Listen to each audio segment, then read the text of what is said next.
बिस्मिल्लाहिर रहमानिर रहीम। अल्हम्दुलिल्लाहि Kaffa व सलामुन अला इबादिहिल्लज़ीना इस्तफ़ा अम्मा बाद। अल्हम्दुलिल्लाह अल्लज़ी लम यत्तखिज़ वलदन व लम यकुल लहु शरीकुन फ़िल मुल्क व लम यकुल लहु वलिय्युम मिनज़-ज़िल्लि फकब्बिरहु तकबीरा।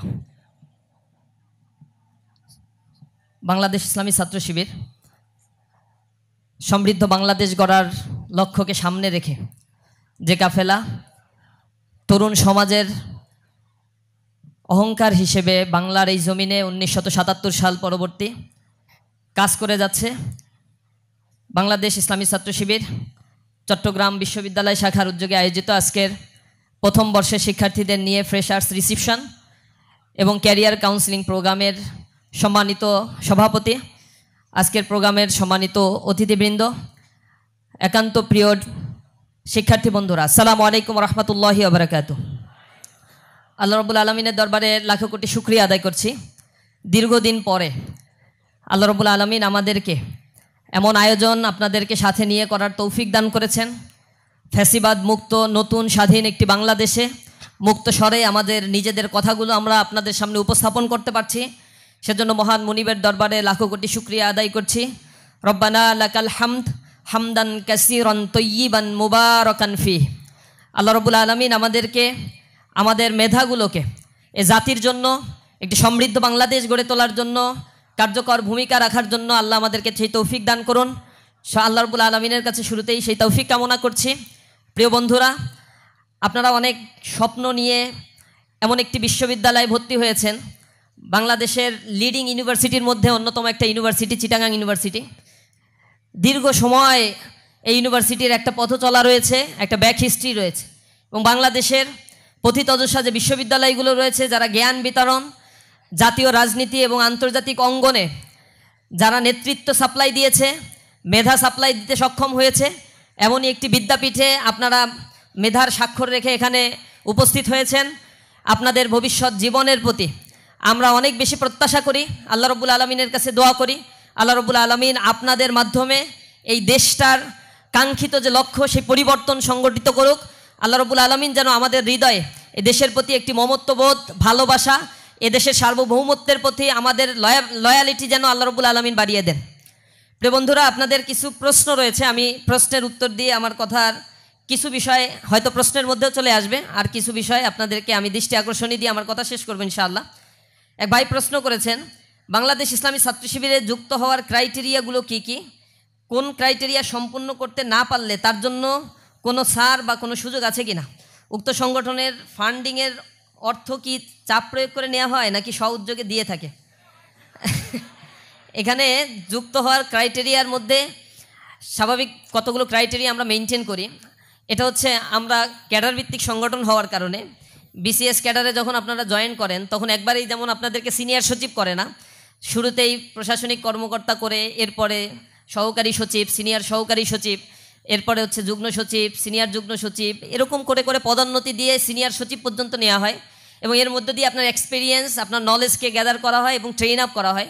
ইসলামী ছাত্র শিবির এটাকে আমরা বলি হচ্ছে it's not only so called traditional political student organisation but also it's a separate institution.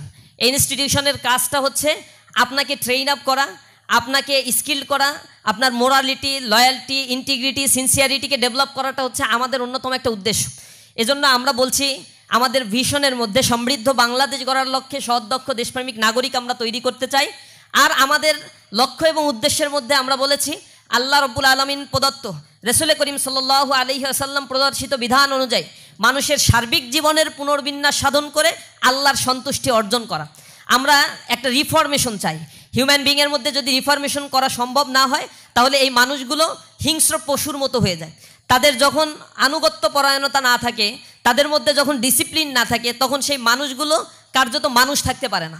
যেটা আল্লাহ রাব্বুল আলামিন কোরআন শরীফের ভিতরে এইভাবে বলছেন লাহুম কুলুবুন লা ইয়াফকাহুনা বিহা ওয়া লাহুম আয়ুনুন লা ইউবসিরুনা বিহা ওয়া লাহুম আযানুন লা ইয়াসমাউনা বিহা উলাইকা কাল আনআম বাল হুম আদল উলাইকা হুমুল গাফিলুন।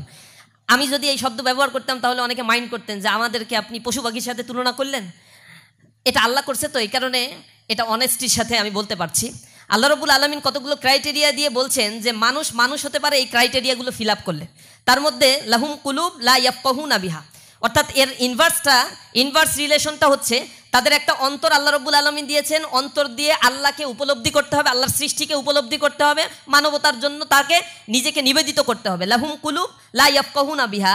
আর যদি সে এটা করে, অর্থাৎ সে যদি অন্তর দিয়ে আল্লাহ রাব্বুল আলামিনকে বুঝতে না পারে, তার উপরে অর্পিত দায়িত্বগুলো সে উপলব্ধি করতে না পারে, আল্লাহ রাব্বুল আলামিন বলছেন সেকেন্ড কন্ডিশন হচ্ছে আলাহুম আয়ুনুন লা ইউবসিরুনা বিহা, তাকে আমি একটা চোখ দিয়েছি, আল্লাহর নিদর্শনগুলো দেখে, দেখার পরে সে সেলফি তোলে। দেখবেন সমুদ্রের মাঝখানে যাওয়ার পরে সমুদ্রের টাইডাল উত্তাল ঢেউ দেখার পরে ওইখানে কে কয়টা সেলফি তুলতে পারে এই জন্য উথাল পাতাল হয়। আবার যখন সমুদ্রের মাঝখানে যদি কখনো ঝড় প্রচণ্ড রকমের বইতে থাকে, একদিন আমি পদ্মা নদী পার হচ্ছি, আমার বাড়ি খুলনাতে, ঢাকা খুলনায় পদ্মা ব্রিজ হওয়ার আগে পদ্মা নদী পার হয়ে যেতে হতো। তো একদিন নদীর লঞ্চের মধ্যে হঠাৎ করে বিশাল ঝড় শুরু হয়ে গেল। এই ঝড়ের কবলে যখন পড়লাম, এক মহিলাকে আমি দেখলাম আমার পাশে দাঁড়ানো, প্রচণ্ড রকম, সাঁতার জানে না হয়তো, সে প্রচণ্ড রকমের ভীত সন্ত্রস্ত হয়ে পড়লো এবং একটা পর্যায়ে পড়া শুরু করলো, মানে সাবকনশিয়াস মাইন্ডে বলছে লাউলা লাউলা লাউলা লাউলা লাউলা। আমি এটা শুনে আমি ওই ঝড়ের কথা চিন্তা না করে আমি ভাবছি সে হিন্দু বা অন্য কোনো ধর্মের হবে, সে হচ্ছে গীত গাইছে বা কিছু একটা হবে হয়তো। আমি পরে ঝড় থামার পরে আমি জিজ্ঞাসা করলাম, আপনি এটা কি বলতেছিলেন? বলছে কেন, বিপদে পড়লে পড়তে হয় না লাউলা? আমি সে এটা লাউলা না, এটা হচ্ছে লা হাওলা ওয়ালা কুওয়াতা ইল্লা বিল্লাহ, এরকম পড়তে হয়। তো বিপদে পড়ার পরে তো আল্লাহর কথা মনে পড়ে, কিন্তু এর আগ পর্যন্ত মানুষ নিদর্শনগুলো দেখে, চোখ দিয়ে এগুলো দেখে, ফেরাউনের কথা শুনে যে এটা এই অবস্থায় আল্লাহ রাব্বুল আলামিন করে রাখছে, কিন্তু তার ভিতরে উপলব্ধি হয় না। আল্লাহ কোরআন শরীফের ভিতরে দৃষ্টান্তগুলো সূরা আর রহমান পরে দেখবেন, আল্লাহ বলছে মারাজাল বাহরাইনি ইয়ালতাকিয়ান বাইনাহুমা বারযাখুল লা ইয়াবগিয়ান ফাবিআইয়ি আলাই রাব্বিকুমা তুকাযযিবান। তোমরা কি দেখেছো, দুইটা সমুদ্র পাশাপাশি বহমান থাকে, একটা নোনা পানি আর একটা মিঠা পানি, কিন্তু একটা পানির সাথে আর একটা পানি কখনো মিক্স আপ হয় না। এরপরেও তোমরা তোমার রবের কোন কোন বিষয়গুলোকে অস্বীকার করবা? এরকম নানা ধরনের এক্সাম্পল আল্লাহ রাব্বুল আলামিন বলছেন। সূরা আদিয়ার মধ্যে পড়ে দেখবেন, সূরা ওয়াকিয়া পড়ে দেখবেন, আল্লাহ বলছে আল আদিয়াতি দাবহান ফাল মুরিয়াতি কদহান ফাল মুগীরাতি সুবহা ফাআসারনা বিহি নাকআন ফাওয়াসাতনা বিহি জামআ ইন্নাল ইনসানা লিরাব্বিহি লাকানুদ। আল্লাহ সেখানে ঘোড়ার জীবনচক্র বর্ণনা করছেন, সূরা নমলের মধ্যে মৌমাছির জীবনচক্র বর্ণনা করছেন। এবং এগুলো যখন বর্ণনা করেন তখন কাফেররা টিটকারি করে বলতো আল্লাহ রাব্বুল আলামিনের খেয়ে দেয়ে কাজ নাই মুহাম্মদ সাল্লাল্লাহু আলাইহি সাল্লামের উপরে, এমন এমন যন্ত্র পাখির কথাগুলো বলে, যে জিনিসগুলো ছোট ছোট প্রাণীর কথা বলে, কেন বিশাল বিশাল প্রাণীর কথা বলতে পারে না আল্লাহ? তখন আল্লাহ আবার উত্তর দিচ্ছেন, ইন্নাল্লাহা লা ইয়াস্তাহি আইয়াযরিবা মাসালাম মা বাউদাতান ফামা ফাওকাহা। আল্লাহ রাব্বুল আলামিন ছোট ছোট প্রাণীর দৃষ্টান্ত দিতে লজ্জাবোধ করেন না, এগুলো তোমাদের জন্য শিক্ষা। কিন্তু গোমরা যারা, তারা এর থেকে শিক্ষা গ্রহণ করতে চায় না। আল্লাহ রাব্বুল আলামিন সূরা আদিয়ার মধ্যে তার জীবনচক্র বলছেন যে একটা ঘোড়া খুব ভোরে প্রাতরাশে তার মুনিব যখন তাকে নিয়ে বের হয়, সে দাঁড়িয়ে থাকে, বসে বসেও ঘুমায় না, দাঁড়িয়ে দাঁড়িয়ে ঘুমায়, কখন তাকে অর্ডার করা হয়। এরপরে খুব সকালবেলা সে যখন বের হয়, তার খুরের আঘাতে, পাথরের সাথে যখন আঘাত লেগে অগ্নিস্ফুলিঙ্গ ছড়ায়, এরপরেও সে ছড়তে থাকে। একটা পর্যায়ে যখন তার জীবনের একেবারে শেষ প্রান্তে চলে আসে, এরপরেও সে নিবৃত হয় না সেখান থেকে। যখন একটা পর্যায়ে গিয়ে কহ কহ শব্দটা বলে, তখন তার মনিব ধরে নেয় এই ঘোড়া আর বাঁচবে না, সাথে সাথে মাটিতে লুটিয়ে পড়ে সে শেষ হয়ে যায়। জীবনের শেষ মুহূর্ত পর্যন্ত সে লয়াল থাকে। আল্লাহ রাব্বুল আলামিন সেই দৃষ্টান্ত টেনে নিয়ে মানুষকে বলছেন ইন্নাল ইনসানা লিরাব্বিহি লাকানুদ, নিঃসন্দেহে মানুষ তার রবের প্রতি বড়ই অকৃতজ্ঞ। তাকে আমি এত দৃষ্টান্ত উপমা তার সামনে নিয়ে এসেছি, কিন্তু সেগুলো থেকে শিক্ষা গ্রহণ করে না, সে শুধু সেলফি তোলে। আমি বিদেশের বিভিন্ন জায়গায় গিয়ে দেখি বড় বড় পাহাড়ে, মালয়েশিয়াতে গেলাম একবার, যে বিশাল পাহাড় 600-700 ফিট উপরে কেবল কারে উঠাচ্ছে। তো পাহাড় যে আল্লাহর একটা নিদর্শন, আল্লাহ রাব্বুল আলামিন কোরআনে বলছেন আমি পাহাড়গুলোকে পেরেক হিসেবে গেড়ে দিয়েছি, না হলে জমিনে তোমরা বসবাস করতে পারতা না। এখানে ছবি তুলতে তুলতে অবস্থা খুব খারাপ, সেলফি স্টিক্স, এই জিনিসটা আমাদের মধ্যে গেঁথে আছে। আল্লাহ রাব্বুল আলামিন বলছেন আলাহুম আয়ুনুন লা ইউবসিরুনা বিহা, তোমাদের দুইটা চোখ দিছি, চোখ দিয়ে আল্লাহর নিদর্শন দেখে তোমার কি করতে হবে এটা তোমরা